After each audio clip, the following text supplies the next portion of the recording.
You ask Tiger to solve. This deals with linear equations with one unknown. The final result is z equals 1 over 2. Let's solve it step by step. Group all constants on the right side of the equation. Add 1 to both sides. Simplify the arithmetic.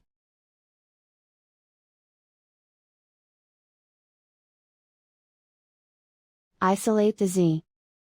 Divide both sides by 8. Simplify the fraction. Find the greatest common factor of the numerator and denominator. Factor out and cancel the greatest common factor. And so the final result is z equals 1 over 2.